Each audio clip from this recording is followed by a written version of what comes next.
going to school locally, you have a good relationship with your parents, you're comfortable at home, it's okay to spend a semester or two at home, right, to help you transition into college. Or if you're going to the community college, right, it's okay to stay at home for a little while to save a little bit of money that way. So that is going to be one way. And then, right, Delgado, more, you've got that second one. Second one is roommates. So a little bit, I could share a story. When I went to Fresno State in Central California and played football there. And so what they did with us, we always had the option to either stay in apartments and have roommates, or we could have stayed in the dorms. And so everybody, of course, we always chose apartments, and we had roommates. So I remember having 2 roommates in a 3-bedroom apartment, a couple of my teammates. And so the nice thing about roommates is, of course, we were able to split all the expenses in 3 ways. So rent, instead of paying, maybe $1,000 for a 1-bedroom, we were paying $1,200 or $1,300 for a 3-bedroom, and you split that 3 ways, you're looking at about $400, $450 for rent, as opposed to $1,000 for a 1-bedroom. Which is the same kind of situation with dorms. Being in dorms is a great experience, and you're on campus. There's a lot of convenience there, but you pay basically the amount that you'd be paying for a 1-bedroom when you stay in the dorms. So if you have a lot of financial aid and a lot of grant money, that can help you pay for dorms. But if not, then you are going to save money by either staying at home or having roommates. Okay, what about books? What do you guys think are some ways to save money on your book expense? Because that is one of the things you have to pay for. I know in high school, you guys get to rent the books and you don't have to pay for them. You just got to bring them back. But in college, you do have to pay for your own books. So what are some ways you guys think you can save money on books?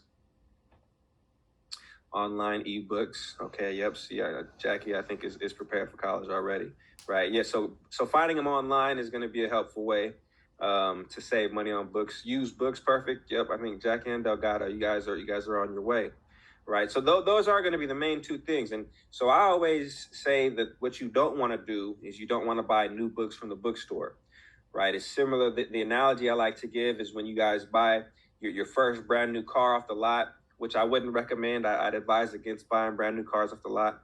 But what happens when you buy a brand new car off the lot, as soon as you take it off the lot, it loses its value, right? They call it depreciation. So you just paid $50,000 for a brand new car. You drive it off the lot, it's got 15 miles on it, and now you try to bring it back, and all of a sudden you try to sell it, it's worth $30,000, right? Essentially. So it's the same thing with your brand new books. You buy a brand new book from the bookstore, you just paid $100 for it, you rip off the plastic, and then you think, oh, wait, I don't need this book, I'm gonna try to return it. And they wanna give you half of what you paid for it. So if you can, it's a good idea to try to find your books online, find them used. There's also gonna be typically multiple editions of the same book. So you might have a first edition, second edition, third edition. And so one thing you guys can do is ask your professor, hey, do we need the newest edition, or can we get away with the first edition? Can we get away with the second edition? And that's a good question to ask, because you can save money that way. So yeah, that's going to be your textbook expense. How about food? There's usually one main thing you guys can do, or there's one main skill you can have that's going to help you save money on food. What do you guys think that one skill is when it comes to your food expenses? Figuring out the best restaurants to eat out at? Is that what it is? Yep, there you go. Jackie's got it. Cook yourself. So if you guys know how to cook food, that's gonna, and although inflation is going on right now, top ramen. Now, top ramen is inexpensive, but it's high sodium content. So if you do have some top ramen, you want to try to drink some water to hydrate yourself, because that sodium will dehydrate you. So that is one way. But if you know how to cook, that's going to save you some money. If you can go to the grocery store, spend $50 on groceries, that might last you the whole week, right? If you can cook your $50 worth of groceries, as opposed to eating out a couple nights a week and maybe 2 or 3 meals, and you're already at $50, from eating out.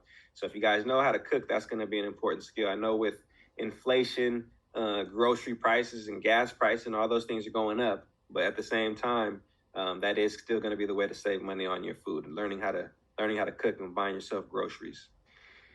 Okay, now the last 2, we've got transportation and we've got personal expenses. So Jackie, Delgado, what do you guys think are some ways to save money on your transportation in terms of getting to school and getting to the different places you need to go? What are some ways to save money there?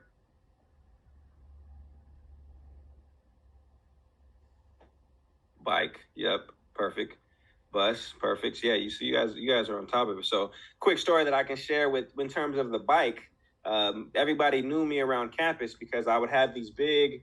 I don't know if they have them anymore, but they were called Skull Candy headphones. They were these big black and white headphones I used to wear, and then I used to carry around a football, and I'd be riding a bike around campus, and that's kind of how a lot of people knew me.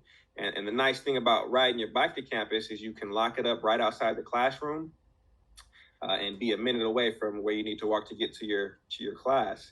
Whereas if you drive your car, of course, there's going to be the gas expense.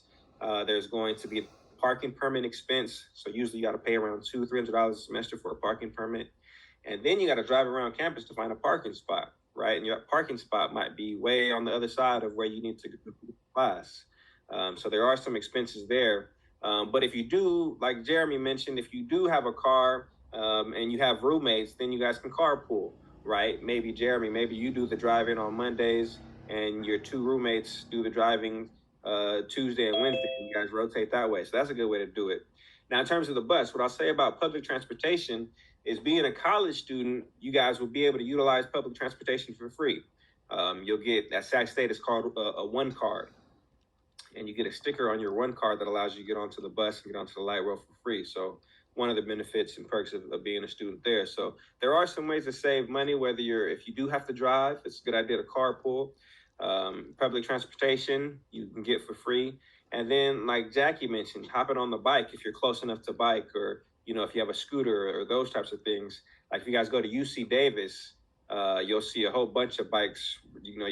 It's almost like the bikes have the right of way, so if you're walking, you got to make sure you watch out for the bikes at that campus. So yeah, a good idea to invest in a bike if you guys end up living close to campus. And then your personal expenses. So what I like to mention on the personal expenses is really in college.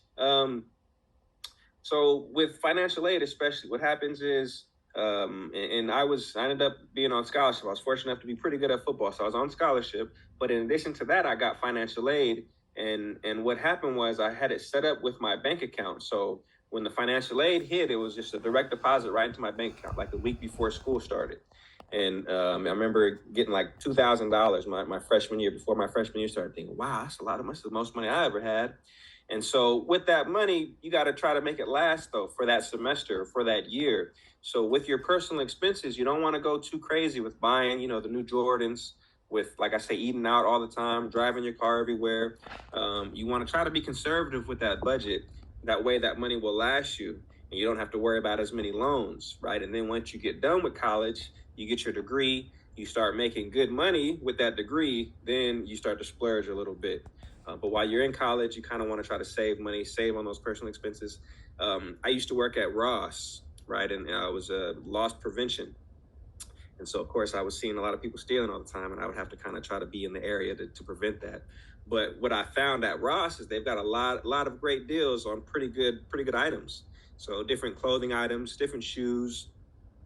So if you guys do some shopping, try to shop at stores like that, whether it's a Marshalls, a Ross, TJ Maxx, right? And that's perfectly okay to make sure you guys are saving some money that way. So when we look at these items, you can't really save money on your tuition and fees. I guess the one way to save on your tuition is to go to the community college. But otherwise, that's going to be pretty much locked in. But the rest of these items, right, these indirect costs, these all have different ways to save money. So if you're looking at a $28,000 cost of attendance, you can bring that down to $15,000-$16,000 if you do the different things we talked about here. Okay, is cost of attendance standard for each student for the same college? So yes, Benjamin asked that question. Yeah, cost of attendance is going to be determined by the college you go to. So like most CSUs will have a specific cost of attendance somewhere between $27,000 and $30,000 a year. UC's is going to be a little higher. We'll pull up a slide in a second that kind of breaks that down. But yeah, that cost of attendance is going to be based on the school. Now, your SAI is what's going to vary from student to student, depending on your family income and how much money your family is bringing in.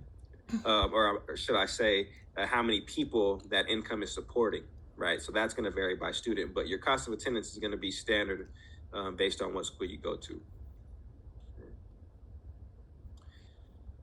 So again, that's the breakdown for cost of attendance. If you guys utilize some of those tips, you can definitely bring that cost of attendance down from 25,000, to 12, 13,000.